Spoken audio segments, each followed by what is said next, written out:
Wow! Ang laki, ang ganda at ang sosyal ng building na ito. Magkano kaya ang ginastos para dito? Fang Yuan. Sino siya? Director Luo. Tamang-tama ang dating mo. Ipapakilala ko siya sa'yo. Ito ang kapatid ko, si Fang Sisi. Sisi. Ito si Director Luo. Isa rin siya sa mga partner ng kumpanya. Kapatid mo pala si Sisi. Hello sa'yo. Ako si Luo Shuning. Tawagin mo na lang akong Ate Luo. Luo Shuning. Ikaw ba yung sa Luo Group? Yung sikat na cold female CEO? Director Luo. Tama. Diyos ko po. Luo Group. May market value yun na. Bilyon-bilyong piso. Nagtrabaho pa nga ako sa subsidiary nila, bilang isang cleaner eh. Tapos ngayon, pinapatawag niya akong ate sa kanya. At kung hindi ako nagkakamali, nung unang tingin niya kay kuya, parang nagseselos siya. Huwag mong sabihin, nililigawan niya ang kuya ko. Kuya, ang galing mo talaga. Sa susunod na taon, pwede na ba akong maging tita? Ginulat ng host ang isang magandang babae, Fang Sisi. Nakakuha ng 1,700 shock points. Gantimpala, 1 bilyong yuan. Tigilan mo nga ako, kung ano-ano ang sinasabi mo. Hi, nga pala, Director Luo, ang kapatid ko. Gusto niyang maging artista. Tingnan mo kung pwede siya. Siyempre pwede. Napakaganda ni Sisi. Siguradong magiging sikat na artista siya balang araw. Sa tingin ko, hindi na kailangan ng interview. Pirmahan na agad ang pinakamataas na kontrata para sa artista. May panimulang sahod na 10 milyon kada taon. 10 milyon kada taon. Hindi pwede. Una, wala akong talent sa pag-arte. Pangalawa, hindi rin ako marunong kumanta. Okay lang sa akin na maging extra. Kung hindi, magsisimula na lang ako sa pinakababa. Doon na lang ako magsisimula. Aking mahal na kapatid. Ang pagkanta at pag-arte, hindi naman ganoon kahirap yan. Maniwala ka sa akin. Tuturuan ka ni kuya ng ilang diskarte mamaya. Sinisiguro ko sa iyo, sa isang iglap, magiging bago kang reyna ng kanta at pelikula. Sige na nga. Tutal napakagaling naman ng kuya ko. Kahit sabihin mo pang ikaw si Superman, maniniwala ako. Kung gayon, napagkasunduan na natin. Sisi. Papupuntahin ko ang assistant kong si Shaoli, para samahan kang pumirma ng kontrata. Shaoli, samahan mo si Sisi, para pumirma ng kontrata. Ibigay mo agad ang pinakamataas na S-level na kontrata. Opo, Boss Luo. Kung gayon kuya, Ate Luo, mauna na ako. Magkita na lang tayo mamaya. Dito po tayo. Director Fang, mayroon pa tayong kailangang pag-usapan tungkol sa kumpanya. Pumunta tayo sa opisina ko. Sige.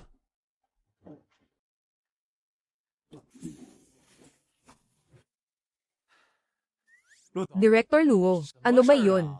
Kailangan mo pa talaga akong dalhin dito para mag-usap. Fang Yuan, ang nabyang sinasabi mo, si Ye Qingyu ba yon? Nilinlang mo akong pumunta sa opisina, para lang sabihin ito. Si Luo Shuning ba ay nagkakagusto na sa akin? Patay. Naging isa na talaga akong incubus. Mali ang hula mo. Director Luo, sa ating dalawa, malinaw ang lahat. Ang mayroon lang tayo ay isang transaksyon para sa negosyo. Hindi kaya, nahulog ka na talaga sa akin. Nakakaawa naman. Ako ang lalaking nakatadhana na hindi mo kailanman makukuha. Ikaw. Ang mga bagay na gusto ko, kahit ano pa ang kapalit, sisiguraduhin kong mapapa sa akin. Hindi ako makapaniwala na mas mahina ang karisma ko kaysa sa batang si Ye Qingyu na yun. Fang Yuan, saan ba ako nagkulang kumpara sa batang si Ye Qingyu na yun? Ang kayang ibigay sa'yo ng pamilya Ye, kayang-kaya ring ibigay ng pamilya Luo ko, at siguradong higit pa roon. Sinabi ko na ngang hindi si Ye Qingyu, hindi pa rin talaga siya naniniwala. Mabuti na rin yun, para hindi na niya guluhin. Si Ye Qingyu. Ganoon ba? Sabi ng matanda ng pamilya Ye. Ibibigay raw niya ang buong pamilya Ye, bilang dote ko. Paano mo? Matutumbasan yun. Ang buong pamilya Ye. Ang matandang Ye. May ganyan pala siyang lakas ng loob. Hindi maaari. Hindi ako pwedeng matalo. Mukhang kailangan kong idaan sa ganda ang laban na ito. Pagdating sa yaman, hindi pa pahuli ang pamilya Luo ko sa pamilya Ye. Kapag pinakasalan mo ako, natural na ikaw na ang magiging lalaking pinuno ng pamilya Luo. Tsaka, mas maganda naman talaga ako kumpara kay Ye Qingyu, hindi ba? Ang ganda nilang dalawa, halos walang pinagkaiba. Ang isa ay dalagang puno ng kabataan. Ang isa naman ay malamig at palaban na boss. Ang hirap talagang mamili. Teka, mali, Fang Yuan. Ano ba yung iniisip mo? May Tang Yuking ka na. Tapat ka dapat sa pag-ibig. Shaoli, anong problema? Masamang balita po, Director Luo. Binugbog po si Fang Sisi.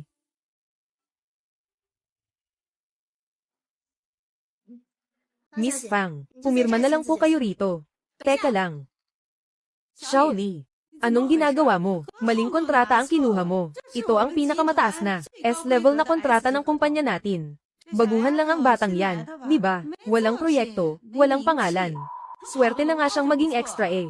Pinakamataas na pwede niyang makuha ay isang C-level na kontrata. Miss Liu, baka po nagkakamali kayo. Mahigpit na bilin po ito ni Director Luo. Nabigyan ng S-level na kontrata si Miss Fang. Ano? Akong si Liu Roxen. Mahigit 20 taon na sa industriya. At si Director Luo pa mismo ang kumuha sa akin sa kumpanya. Pero A-level na kontrata lang ang nakuha ko. Isang hamak na baguhan lang siya. Bakit siya bibigyan ng S-level? Sa tingin ko si Chairman Luo ay may dimensya na yata. Bilisan mo at palitan ng kontrata sa grade D. Ako na ang kakausap kay Chairman Luo. Miss Leo, nagkakamali po kayo. Sa totoo lang, ang kuya ko ay, anong kuya-kuya? Gusto mo akong takutin gamit ang koneksyon mo. Huwag mong sabihin ang kuya mo ay ang alagang kalaguyo ni Chairman Luo. Kaya pala, pirma agad ng S-grade na kontrata. Kaya pala, dumaan sa under the table. Tumahimik ka. Wala kang karapatang pagsalitaan ng ganyan ang kuya ko. Ang lakas ng loob mong sigawan ako. Hello Chairman Luo, masama po ito. Sinampal po si Miss Fang. Sisi, ayos ka lang ba, kuya? Sinampal ang bata, dumating naman ang matanda. Ano?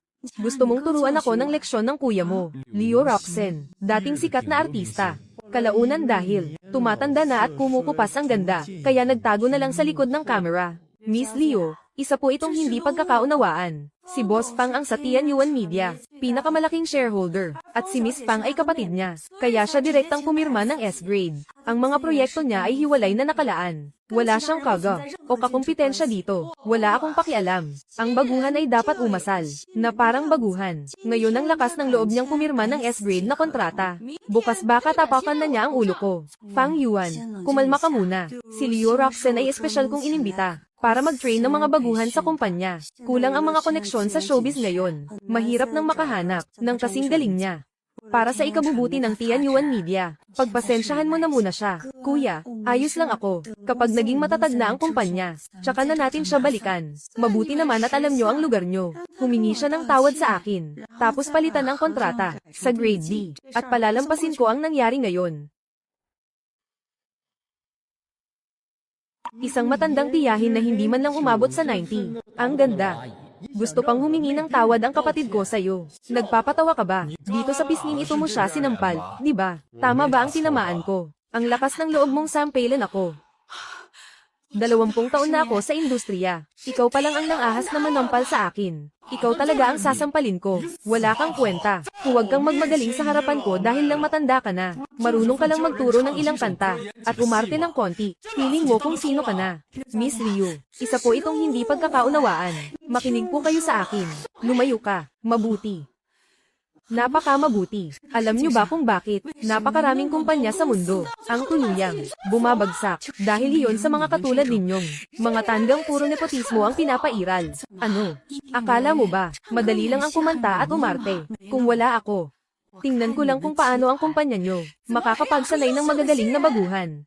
Bakit hindi na lang tayo magpustahan sa loob ng isang buwan kung ang kumpanya nyo ay makakapagsanay ng isang third tier na artista? Akong si Liu Roxen ay hihingi ng tawad sa kanya sa harap ng publiko at mag-aanunsyo ng pag-alis sa industriya. Kung hindi, sisiguraduhin kong luluhod kayo para magmakaawang bumalik ako. Miss Liu, mapag-uusapan naman natin ito. Sige. Papatol ako sa pastahan mo, pero masyadong matagal ang isang buwan, kaya ko itong gawin ngayon din. Teka. Ngayon din. Talagang mga tanga kayo. Mahigit 20 taon na ako sa industriya, at hindi pa ako nakakakita ng kahit anong henyo. Nasisikat agad pagkatapos ng isang araw na pagsasanay. Alam ko na. Gusto nyo sigurong bumili ng mga trolls, ano? Ang ganitong klaseng tigreng papel ay madaling masira sa isang tusok lang. Marami akong paraan para ipahiya kayo ng lubusan. Akala mo ba gagamit ako ng mga trolls at mga ganyang maruruming taktika? Sisiguraduhin kong ang kapatid ko ay sisikat ng patas gamit ang boses niya. Sige. Matigas talaga ang ulo nyo ah. Sa ganyang boses niya, baka nga kahit simpleng vocal warm-up ay hindi niya kaya. Tatayo ako rito ngayon para tingnan kung paano siya sisikat. Sige. Fang Yuan, masyado kang padalos-dalos. Imposible ang isang araw lang. Kuya, paano kaya kung humingi na lang ako ng tawad sa kanya? Ayokong makita mismo na masira ang kumpanya mo. Ang tanga naman ng kapatid ko. Walang sino man ang makakasira sa kumpanya ni kuya. Sundin mo lang ang sinasabi ko.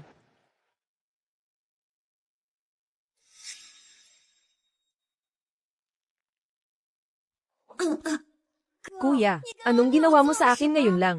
Bakit pakiramdam ko ngayon ay ang galing-galing kong kumanta? Para ka na talagang Diyos. System, nagulat ang host. Ang magandang babaeng si Fang Sisi ay nagbigay ng 1,700 shock value. Gantimpala, 1 bilyong yuan. Hali kayo at manood. Tingnan nyo ito. Ang ating Tian Yuan Group, pinakamalaking shareholder, si Boss Fang, sa pamamagitan lang ng ilang simpleng pagtuturo sa kapatid niya tungkol sa pagkanta, ay naging magaling na mga awit na siya. Hindi kaya. Siya ang Diyos ng kanta na bumaba sa lupa. Ano ba talagang binabalak ni Fang Yuan? Sa ngayon, kailangan na lang natin siyang pagkatiwalaan. Sisi, huwag kang matakot. Mamaya, sundin mo lang ang itinuro ko sa iyong pagkanta. Ni-record lahat ni kuya sa phone niya. Kapag tapos ko na i-record, ay i-upload ko ito sa internet. Oo. Dumadaan ang mga tao sa ibaba ng entablado. Wala na ang mga dating kulay. Umaawit ang mga nasa entablado ng isang nakakadurog pusong awit ng pamamaalam. Ang salitang pag-ibig ay mahirap isulat. Inaawit niya na dapat itong sabayan ng dugo. Bumukas ang tabing. Sino ang panauhin? Wow! Ang ganda talaga pakinggan. Ito na ang pinakamagandang kanta na narinig ko. Sisi, ang pagkanta mo ay sobrang ganda talaga. Dati nagsinungaling ka pa. Sabi ni ate hindi ka raw marunong kumanta. Paanong nangyari ito? Ang boses operang ito, ang matataas na nota, at ang lalim ng emosyon. Hindi ba't kanina lang ay hindi man lang siya nag-warm up? Wala siyang alam kanina, di ba? Mali. Ang sinabi lang natin kanina ay, pasisikatin natin siya ng gusto. Sa tingin mo ba, sa pagkuha lang ng video gamit ang phone, sa ganitong kasimpleng paraan, at pag-upload ng video sa internet, paano ito magva-viral? Hindi ako naniniwalang sa loob ng isang araw. Makakahanap ka agad ng mag-e-edit at mag-aayos ng audio. Hindi ako naniniwala. Ang kantang Chilling ay post na agad. Ang kantang Chilling na ito ay ibinigay ng sistema, kasama ng God level na kasanayan sa musika, na nakapackage na para sa akin. Ang gawa ng sistema ay siguradong dekalidad, kahit walang editing at pag-aayos ng audio. Kaya nitong maging isang sikat na kanta. Talagang mga tanga. Sayang naman ang ganitong kagandang kanta. Hindi ito sisikat, mananakaw lang ito ng iba. Grabe, hindi na kailangan ng audio editing ni Miss. Ang ganda na agad ng boses niya kahit a cappella. Boses opera ito. May ganito pala kagandang kanta na may boses opera. Babangon na ang industriya ng musika natin. Hello sa inyong lahat. Ako po si, ang boss ng Tian Yuan Media Group, Fang Yuan. Ang nasa video ay ang artistang nakakontrata sa aming kumpanya, si Fang Sisi. Kung nagustuhan niyo po ang aming kanta, mangyaring i-follow ang Tian Yuan Media Group sa aming official account. Ilalabas namin doon ang buong bersyon ng kantang ito. Sabi nila, iyon daw ay may rehistradong pondo na umaabot sa bilyon-bilyon, isang malaking kumpanya. Kaya pala malaking kumpanya. Ang galing ng mga hinuhubog nila. Maganda na nga. Maganda pa ang boses. Paanong nangyari ito? Sumikat nga talaga, Miss Liu. Kasi sabi lang natin kanina, na kapag ang kapatid ko ay sumikat ng husto, kailangan mong humingi ng tawad sa kanya sa harap ng maraming tao at umalis sa industriya. Sandali, huwag kang masyadong sumobra. Nagkataon lang naman na sumikat ang isang kanta niya. Ibig mo bang sabihin, lahat ng artista sa kumpanya ay kaya mong turuan? Hindi kaya. Kaya mo rin silang turuan umarte.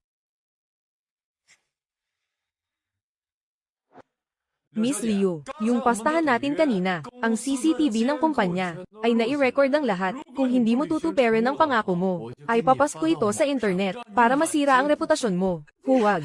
Ako. Mali ako. Ako, mali ako. Kaya kung sanayin ang mga baguhan sa kumpanya, may silbi pa rin ako. Kaya ko rin, humingi ng tawad kay Miss Fang. Miss Fang, patawad. Kasalanan ko dahil minaliit kita. Patawarin mo na ako, parang awa mo na. Miss Liu, kung ako ba ang humihingi ng tawad sa'yo ngayon, papatawarin mo ba ako? Security. Miss Liu, kung bukas ay hindi ko makita ang balita ng pag-alis mo sa industriya, maghintay ka na lang na masira ang buhay mo. Ilayo niyo siya rito. Ilayo niyo siya rito. Ginulat ng host, ang siyam na ordinaryong babae. Nakakuha ang Tianyuan ng 900 shock value. Mula kina Fang Sisi at Luo Shuning. Nakakuha ng 2,800 shock value. Gantimpala, leadership aura skill. Kapag na-activate ang aura na ito, ang karisma sa pamumuno ng host ay tataas ng husto. Lahat ng empleyado ng host ay bababa ang turnover rate ng 70%. Kahit pa umalis sila, hindi sila gagawa ng anumang makakasama sa host. Grabe! Ang kakayahang ito, ano ang pinagkaiba nito sa brainwashing? Ibig sabihin ba nito, kahit gaano karaming sikat na mga awit at aktor ang sanayin ko, magiging tapat silang lahat sa akin. Monopolize nito, ang buong industriya Sige na, huwag na kayong tumunganga dyan. Bumalik na kayo sa mga trabaho nyo. Fang Yuan, hindi ko inasahang ang galing mo palang umarte. At si Sisi, ang ganda ng boses kumanta. Nagsinungaling ka pa sa akin na hindi ka marunong. Ate Luo, hindi po ako nagsinungaling. Magaling lang talagang magturo si Kuya. Napakagaling talaga ni Kuya. Gusto mo pa akong gulatin Boss Luo, yung mga bagong hire sa kumpanya natin, nasaan? Pupuntahan ko sila para sanayin. Hindi mo naman siguro talaga palalabasin na ang mga baguhang iyon ay matututong kumanta at umarte agad-agad, di ba? Natapos din sa pagtuturo, nakakapagod din palang magturo. Ginulat ng host ang maraming babae. Nakakuha ng 8,000 shock value. Gantimpala, 500 milyong yuan. Nagkukunwari pa. Nagsalita ka lang sa entablado ng 5 minuto. Yung mga baguhan na yon, naging mga sikat na aktor at mga awit na lahat. Ang tingin nila sa'yo, punong-puno ng paghanga. At saka, hindi ka ba talaga natatakot na piratahin sila ng mga kalaban natin? Hanggat nasa kumpanya pa ako, magiging tapat sila sa akin ng buong buo. Ang lakas ng loob mo. Baka naman isang Diyos talaga si Fang Yuan. Talagang ikaw ang lalaking nagpapatibok ng puso ko dahil ang mga problema sa kumpanya ay naayos na. Yung pinag-uusapan natin kanina, hindi pa natatapos. Chairman Luo, nasa kumpanya pa ang kapatid ko. Hindi ka ba natatakot na bigla siyang pumasok? Pinag-asikaso ko siya ng mga bagong empleyado. Siguradong matatagalan pa siya bago makabalik. At saka nakapatay na rin ang cellphone ko. Ngayong pagkakataon, siguradong wala nang iistorbo pa sa atin. Chairman Luo, ikaw, tawagin mo akong Shuning. Tama na, Shuning. Ilang beses ko nang sinabi sa'yo, may girlfriend na ako, at ayoko ng panloloko. Pareho nating hindi gusto, na ang sarili nating karelasyon, ay maaga ng iba, di ba? Napakaganda mo. Pero mayroon na, akong taong mahal. Tama ka. Huli na ako. May huli pa akong tanong. Ang girlfriend mo ba, ay si Ye Qingyu, tungkol dyan? Hello, Fang Yuan, iligtas mo ako. Walang utang na loob na anak, pinalaki kita ng 20 taon. Pina Paging.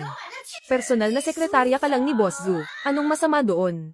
Ate, para sa kabutihan mo rin ang ginagawa ni Mama. Total kaka-graduate mo lang at wala pang trabaho. Ipinaghanap ka pa ni Mama ng mayamang boss. Magkakatrabaho ka na. Magkakapera pa ako para mapakasalan si Shinshin. Napakagandang balita nito para sa atin. PWE. Gusto nyo lang akong itulak sa kapahamakan. Mula noon hanggang ngayon, kung ano ang maganda, laging sa kapatid ko napupunta. Kahit nung nakapasa ako sa kolehiyo, ako mismo ang naghanap ng pangmatrikula ko. Kung gusto niyang mag-asawa, hayaan nyo siyang maghanap ng sarili niyang pera. Nakapag-aral ka lang ng ilang taon. Lumaki na ang ulo mo. Ano? Abat sumasagot ka na sa akin ngayon.